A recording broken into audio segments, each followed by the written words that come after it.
It's Friday, January 9th, and I'd like to come to you with a message from Spirit, and one that especially has to do with some current events. I tried to record this video yesterday, but I was too emotional. So it took a little bit of time, and I wanted to try to craft the best message I could.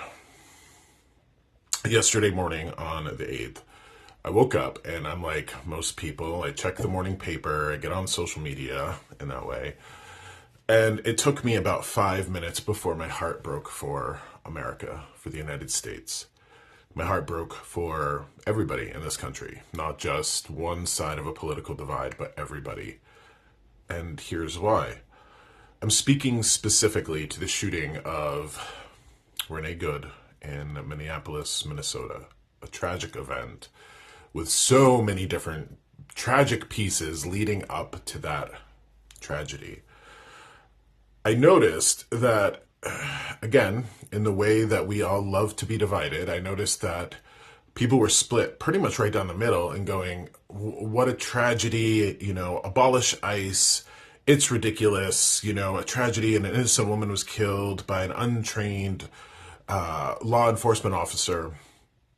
And then on the other side was the idea that this woman somehow deserved it, or she was asking for it, or she was standing in the way of law enforcement and she got in the way. And, don't get in the way of cops and you won't get abused. Divided right down the middle, and very few people I saw were unable to get caught up with the emotional reaction. I was seeing a lot of well, if you think it's okay for her to be shot and killed, you can unfriend me now. I don't need you in my life. People reacting from this place of emotion, but not stopping to think about where the emotion's coming from or thinking about other people in the equation. Okay.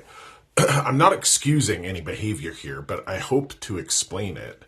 I want to step away from the incident in Minneapolis, and I want to speak to a larger concept, especially if you're a person who feels heartbroken and devastated at this circumstance. I want to explain to you a situation as to what's going on, and I want to explain to you where this divide is coming from. There's this divide. Okay. I want to show you a tarot card. Justice. One would think that justice would be an easy concept to understand. What's right, what's wrong, what's fair, what's just. Everybody walks around the world in their lives thinking that they have an idea of what justice is, but I want to get you to think here. I want you to think here. So I'm going to ask you a question. Consider this a thought exercise, and I want you to take a moment to sit with me through it, please. I want you to imagine a mother who has 3 kids to feed. The mother is single, she has no partner, she has no family, she has no money, and she has no food. She has 0 options for help. No organization, no government, state, federal, local, or otherwise is coming to help this mother feed her kids. She has 0 options, 0 money, 0 food, but she has 3 hungry children. This mother walks into a store and steals a loaf of bread to feed her kids. My question to you here is, did that mother do anything wrong?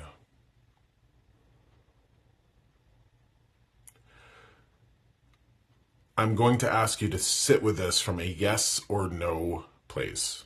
Tell me, yes or no, did she do anything wrong? No or yes? I would say a majority of the people that I sit with, and the majority of the people that I ask that question of, would say that she's not done anything wrong. And for the people who say that she's not done anything wrong, I will play the devil's advocate and I'll say, well, she walked into a store and stole a loaf of bread. Isn't that illegal? Isn't that wrong? Now, personally, I don't believe that mother did anything wrong. From a bigger perspective, I think the great crime is a society that would let a mother and her children go hungry. That's, to me, the biggest crime there.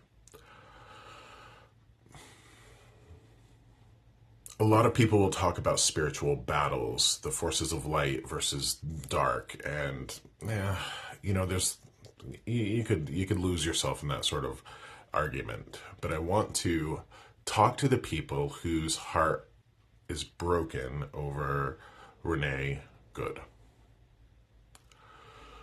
When we look at a circumstance like the mother stealing food for her children, what we're really seeing is the difference in humanity right now. And I think probably for as long as we've been around, humans are part animal and part soul. Okay. The analogy that I like to use is that we're part horse and part rider. But one of the things that we're forgetting about being human is that we're very animalistic. I see a lot of people saying, oh, people have lost their humanity. People have lost their humanity. And I'm thinking, I'm not sure people are completely understanding humanity. Maybe those people have indeed lost their soul or lost touch with their soul, but I'm not sure people truly understand humanity. In this world, humans are either animal dominant or spirit dominant. You can mix yourself and fall between both, but essentially dominant means the majority of the energy that is guiding us and motivating us. So humans are either fear and animal dominant or love and spirit dominant. And the people who would say, well, that mother didn't do anything wrong, what they're expressing is how they're love and spirit dominant. The people who would say, yeah, absolutely, she's done something wrong, they're fear and animal dominant. They're fear and animal dominant. And I want to tell you the difference between this. This is the difference in the contrast between what one could consider divine law, spiritual law, or human law. Human law is not divine law. Human law is faulty. It's faulty. It is an extension of humanity, which is by default faulty. It's humans make mistakes all the time. I think part of our civilizations and our cultures and our laws, maybe we're trying to inch steadily closer to a divine or spiritual sense of justice and law. But right now, we are in a human world. We are subject to human laws. Those human laws, boy, oh boy, they can be really messy. They can be really faulty. Like a mom trying to feed her kids is doing something wrong. Okay. I'm not a Christian. I don't really lean into labels like that. But the work that I've done and the connection that I have with Spirit tells me that a lot of the tenets of Christianity are true and correct.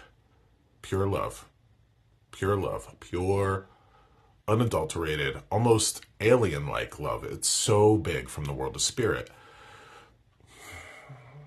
So I want to talk about that Jesus guy. Okay, a couple of things about him.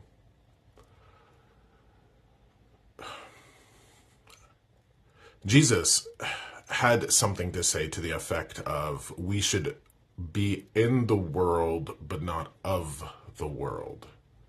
To be in the world, but not of the world. Okay, we're in the world, we're here, we're alive, we're human, but to be of the world means that we are buying into and find ourselves slaves to human law. Now, we could say laws like justice and courtrooms and lawyers and police officers, but I think of law as systems. Systems that we believe in and that we buy into, that we kind of give our authority over to.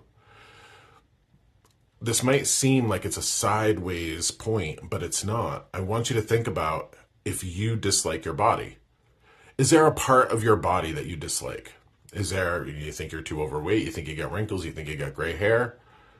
If you dislike any part of your holy vessel, and that's what your body is, it's a holy vessel to help you get through earth. If you hate it or dislike it, you are subject to human law. Because imagine a daughter or a sister or a best friend hating their body, and imagine what you would say to them. So when you're giving them love and telling them that they're beautiful and, all of the wonderful, truthful things that you would tell a person who'd hated their body, well, you're speaking from a place of divine law, divine wisdom, whereas you're telling yourself and you're repeating to yourself a human law, a human rule. To be fat is gross. To be old is gross. I mean, that is of the world. We're in the world, but we don't want to be of the world. So when I walk around and I don't hate my body and I don't hate my wrinkles and I don't hate getting old, I'm in the world, but I'm not of the world.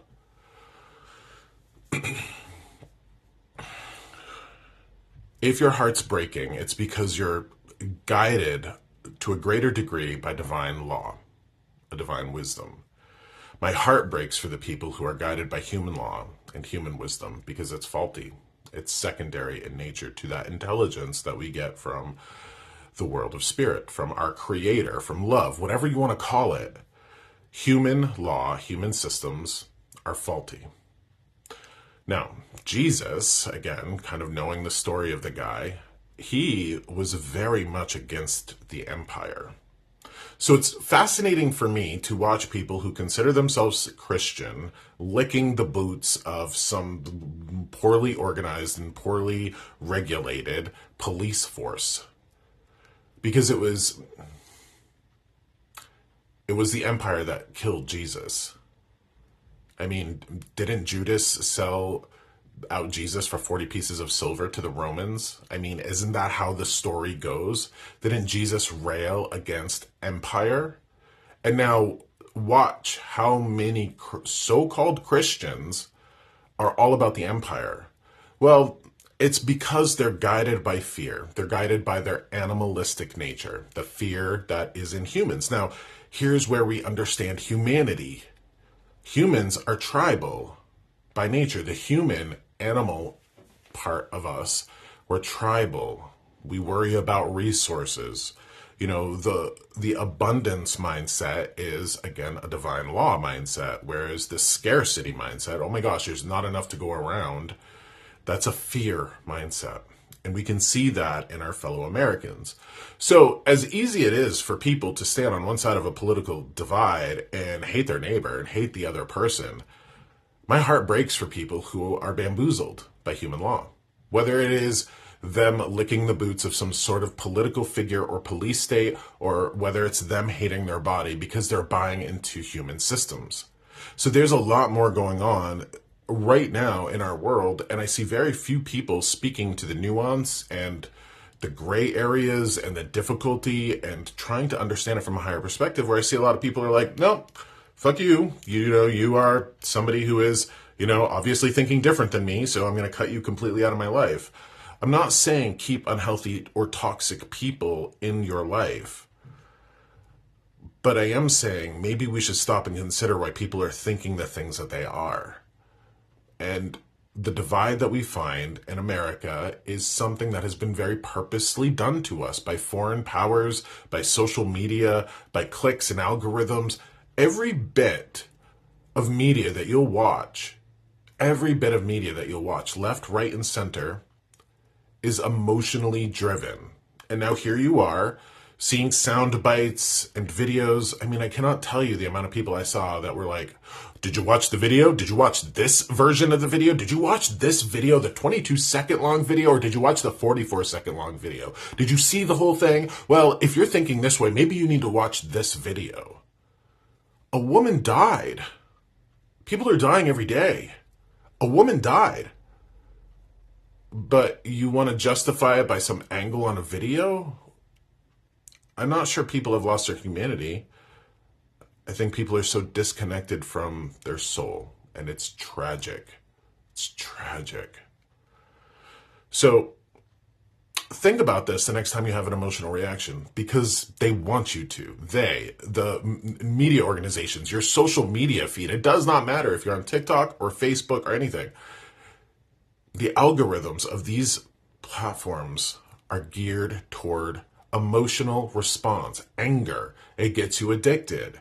And then when you're addicted to fear, you're constantly going back to the source. Let me see what the news is saying. Let me see what the news is saying. What's the development? What's the development? So many people on both sides, people that are love and spiritual dominant, are still finding themselves infected with the fear virus. They are. And then fear turns to anger, and anger turns to division, and division turns to our society breaking down. It really is. So whether you watch the news, read the news, listen to the news, whether you're on social media or YouTube or MSNBC or Fox News, it doesn't matter. You're being manipulated. And you're playing into the hands of foreign powers that would love to see America tear itself apart. And there might be powers within America that would love to see America tear itself apart. But essentially, when the shit hits the fan, when you need to band together in your community, are you going to be worried about whether or not the person that you're surviving with was a Trump or Biden supporter? Imagine being in a crowd of people and a shooting starts to happen, a mass shooting, and people are diving for the floors and people are going all over. Would you care if the person next to you voted for Trump? Would you care if the person next to you voted for Biden? And if you would, and if you think that because of their political beliefs, it's okay for them to die, then you, my friend, are lost. Then you, my friend, are lost. And I don't know what to say about that. So for the folks whose hearts are hurting, use your heart skillfully, use it emotionally, in a way that's intelligent. But be mindful of the fear reactions and the fear responses and the stress responses. Because being addicted to social media and the news, having that constant adrenaline rush and cortisol response and having all of these panic responses, it's doing damage to your body. It's doing damage to your body. And stress is the great killer. Inflammation, I am horrified at the thought that in how many decades, 1 or 2, there's going to be an epidemic of cancer because people's bodies were in such a fight or flight mode all the time because they didn't know how to interact with the messages they were receiving. I don't want to be the guy to tell you this, but I am going to tell you this. Charlie Kirk, Renee Good, death, shooting, it's not going to get better anytime soon. In fact, it's most likely going to get worse before it gets better. All right. What that means is that when these tragedies come across your newsfeed, be mindful of the manipulation that could be part of that message.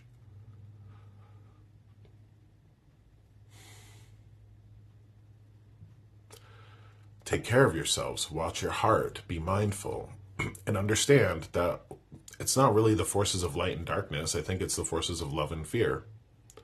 I think it's the forces of spiritual, divine wisdom and law against faulty, predatory, capitalistic, manipulative human systems. Our human systems are broken. We're falling victim of them.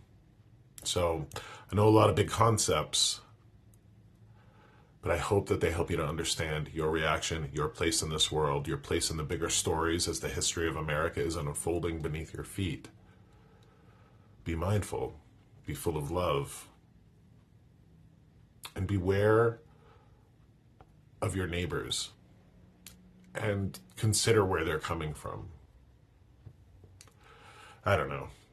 There's no right answer here, but I think we need to start having conversations that exist outside of good and bad. That neighbor's bad, that neighbor's good. I think we need to have some conversations, and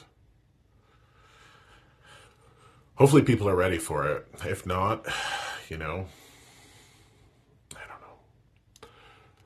Take care of yourself, take care of your heart, be mindful of what you're being exposed to and how it's affecting your heart health, your mind health, your mental health, your stress, all of it, and try to interact with it from a place of wisdom and strength, not fear. That's truly our only choice. All my love to you. Thank you for being here, and keep your chin up. I do believe overall in the power of the human spirit, of the power of love, and love will always win. Because hate consumes itself. Fear consumes itself. Fear makes people stupid. Love makes people smart. Fear and hate, those things eventually just consume themselves like a cancer. And so I sort of have faith where everything's going to go. I just don't like getting there. All my love to you. Take care of yourself. I'll see you again.